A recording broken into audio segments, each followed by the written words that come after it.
नमस्कार दोस्तों, स्वागत करते हैं अपने YouTube चैनल में। आज हम यूपी टेट, सी टेट और सुपर टेट के लिए EVS का सेकंड पार्ट पढ़ेंगे। और ये हमारा जो पर्यावरणीय अध्ययन है ये हमारे पेपर के लिए बहुत ही इम्पॉर्टेंट है। तो चलिए हम देर ना करते हुए क्वेश्चंस देख लेते हैं। विभिन्न जीवों के अंतर संबंधों तथा उनके भौतिक पर्यावरण से अंतर संबंध के अध्ययन को निम्नलिखित में से कौन सा नाम दिया गया है। आपके सामने ये 4 ऑप्शन हैं, आप इसमें से सही ऑप्शन का चूज कीजिए। तो जैसा कि हमारा इसका आंसर होगा इस क्वेश्चन का पारिस्थितिकी तंत्र, क्या होगा? पारिस्थितिकी तंत्र।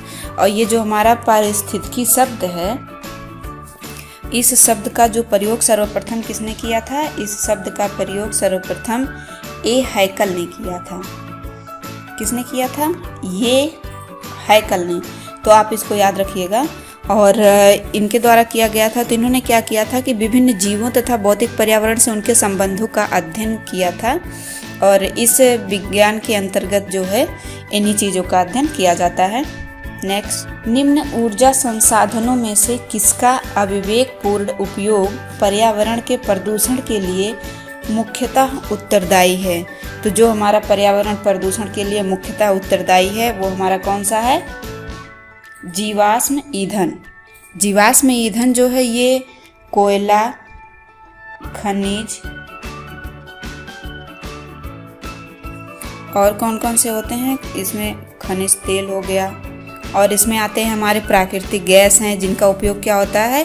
वायुमंडल में कार्बन डाइऑक्साइड है, कार्बन मोनोऑक्साइड है, सल्फर डाइऑक्साइड है, आदि गैसों की मात्रा तेजी से बढ़ रही है, जिसके फलस्वरूप क्या हो रहा है? हमारा पर्यावरण प्रदूषित हो रहा है। निम्न में से कौन सा एक एजेंडा 21 से संबंधित है? यहाँ पे आपके सामने 4 ऑप्शन है, इसमें से कौन सा एजेंडा 21 से संबंधित है? हम आपको बता दें जो हमारा एजेंडा 21 का संबंध है वो किससे है? वो रियो सम्मेलन से है। और ये क्या है? संयुक्त राष्ट्र संघ द्वारा पर्यावरण एवं सतत विकास पर पहला शिखर सम्मेलन जो हुआ था, ये कहाँ हुआ था? पहला शिखर सम्मेलन जो हुआ था 1992 में रियो डी जेनेरियो।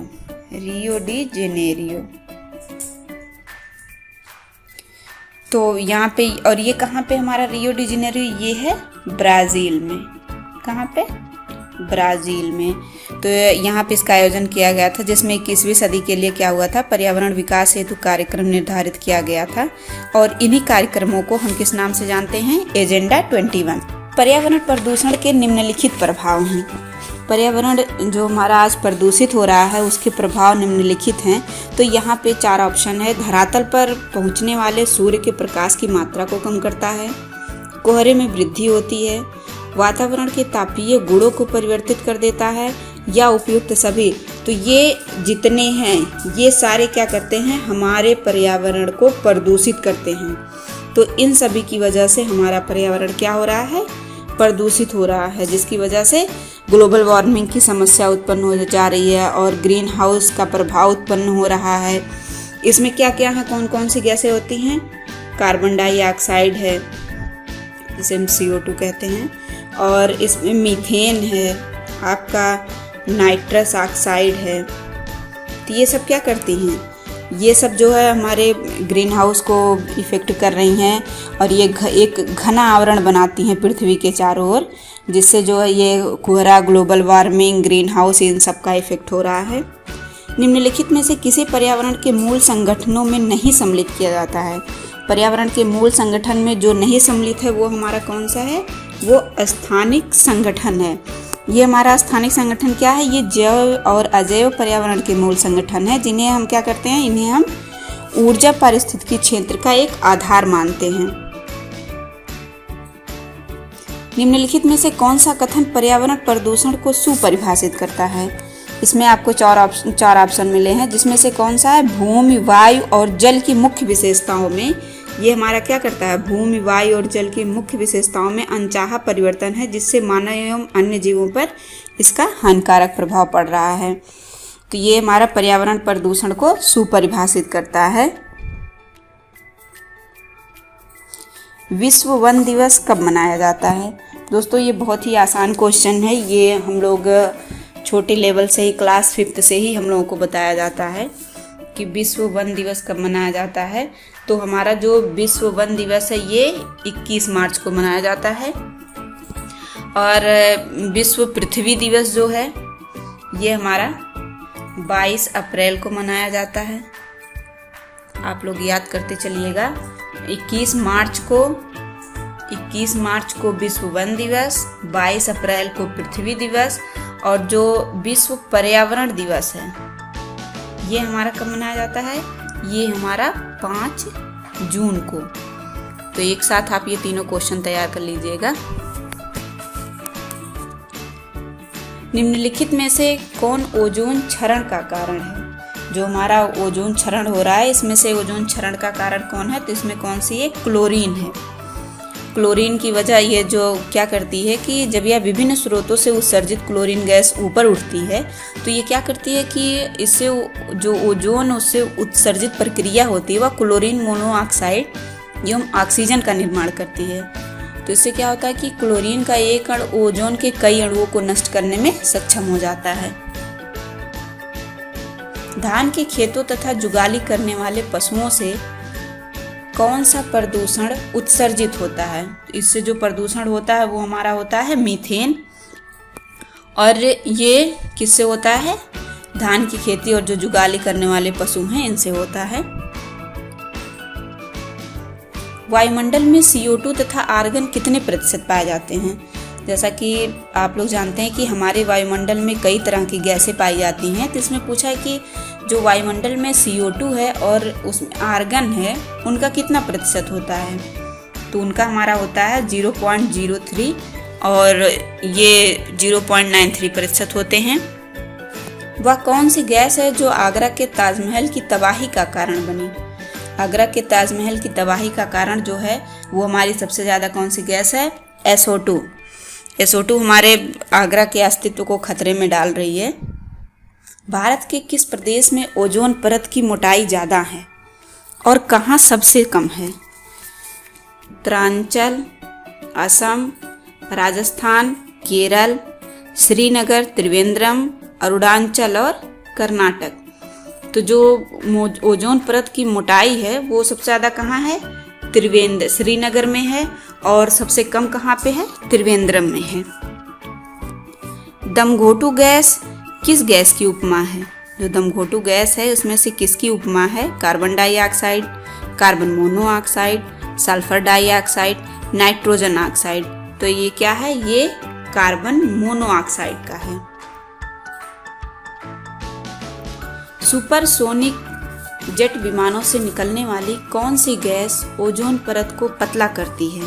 सुपरसोनिक से जो हमारी गैस निकलती है वो ओजोन परत को पतला करती है। वो कौन सी गैस है? Nitrogen oxide. कौन सी गैस है? Nitrogen oxide.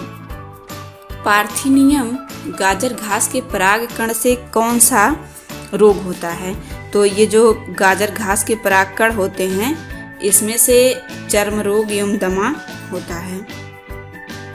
इटाई रोग किसके कारण होता है? तो इटाई नामक रोग जो है वो कैडमियम के कारण होता है। सर्वाधिक कार्बन डाइऑक्साइड उत्सर्जित करने वाला देश है। ऐसा कौन सा देश है जो सबसे ज़्यादा कार्बन डाइऑक्साइड उत्सर्जित करता है? तो ये हमारा कौन है? चीन। भोपाल गैस त्रासदी 1984 किस गैस रिसाव के कारण हुई थी? तो ये हमारी जो मिथाइल आइसोनेट है इसी के रिसाव के कारण इतनी बड़ी त्रासदी हुई थी जिसमें कई लोग मारे गए थे। और ये एक बहुत ही एक अहम पहलू है जिस पे विचार किया जा सकता है और इसमें काफ़ी नुकसान हुआ था। ये 1984 में हुआ था। 2 मई 2018 को WHO द्वारा जारी सूची के अनुसार विश्व का सर्वाधिक प्रदूषित शहर कौन सा है? 2 मई 2018 को विश्व का सर्वाधिक प्रदूषित शहर जो हमारा था वो कौन था? हमारी राजधानी दिल्ली। भारत, सबसे ज़्यादा जो प्रदूषण है वो यहीं पे है। और सबसे जो प्रदूषित शहर है वो हमारा कानपुर है। अम्लीय वर्षा के जल का पीएच मान होता है।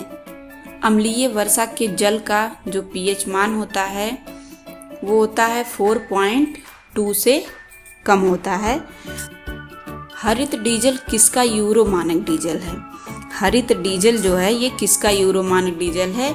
तो ये हमारा यूरो 4 का मानक डीजल है। हरित डीजल में सल्फर की कितने प्रतिशत मात्रा पाई जाती है? जो हरित डीजल में सल्फर की मात्रा होती है वो हमारी होती है 0.001। भूमिगत जल के प्रमुख प्रदूषक तत्व कौन से हैं? तो जो प्रमुख प्रदूषक तत्व हैं वो आर्सेनिक तथा फ्लोराइड हैं। ये क्या है? भूमिगत जल के प्रदूषक तत्व हैं। पिगेवियन कर लगाया जाता है।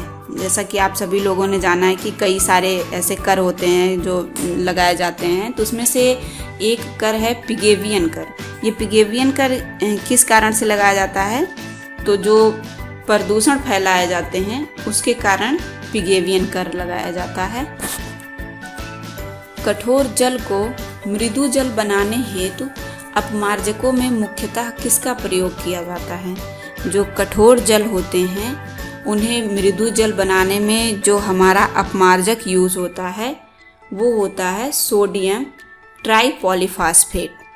इससे क्या होता है कि ये मृदु जल बनाने में सहायता करता, मुख्य भूमिका निभाता है। WHO के अनुसार प्रति लीटर जल में फ्लोराइड की कितनी मात्रा से स्वास्थ्य के लिए खतरा नहीं होता है? जो हमारी WHO की गाइडलाइन होती है उसमें 0.01 मिलीग्राम प्रति लीटर से ज़्यादा, जो इससे कम है वो खतरा स्वास्थ्य के लिए नहीं होता है। ब्लैक फुट नामक बीमारी का कारण है। जो ब्लैक फुट नामक बीमारी होती है वो किस कारण से होती है? जब आर्सेनिक की अधिकता होती है तो ब्लैक फुट नामक बीमारी होती है। जलीय विषैले पदार्थों के अवशोषक के रूप में जाना जाता है, तो वो कौन सा है? वो हमारा जलकुंभी है। ये जिस एरिया में रहता है वहाँ का पूरा एकदम एरिया विषैला हो जाता है, जिससे वहाँ कोई चीज़ें और उग नहीं पाती हैं और ये पूरा उस पर अपना कब्जा जमा लेता है। क्या ध्वनि वेग पर तापक्रम का प्रभाव पड़ता है? पड़ता है कि नहीं पड़ता है? ध्वनि वेग पर जो हमारा तापक्रम का प्रभाव है वो पड़ता है। तो आंसर इसका क्या हो जाएगा? हाँ, पड़ता है। समुद्र की गहराई मापने, सिग्नल देने एवं छिपी वस्तुओं का पता लगाने में किस ध्वनि तरंग का प्रयोग किया जाता है? तो जो हम उसकी गहराई नापने और वहाँ सिग्नल देने में तरंग का प्रयोग करते हैं वो हमारी पराश्रव्य ध्वनि तरंग होती है। इसके बेसिस से हमें समुद्र की गहराई का पता चलता है और उसमें छिपी वस्तुओं का हम ज्ञान कर पाते हैं। तो दोस्तों आज का ये हमारा प्रैक्टिस सेट यहीं पे फिनिश होता है। मिलते हैं हम नेक्स्ट प्रैक्टिस सेट में, और आप लोग उम्मीद करते हैं कि ये क्वेश्चंस आपको अच्छे लगे होंगे, और एक बार आप अपना टेस्ट ज़रूर कीजिएगा इन क्वेश्चंस के बेसिस पे, और जिससे आपकी तैयारी EVS पे जो हमारा पर्यावरणीय अध्ययन है उस पे हमारी पकड़ मजबूत होती जाए। हम धीरे धीरे क्वेश्चंस तैयार करेंगे जिससे हमारा UP टेट, C टेट और सुपर टेट क्रैक करना बहुत ही आसान हो जाएगा।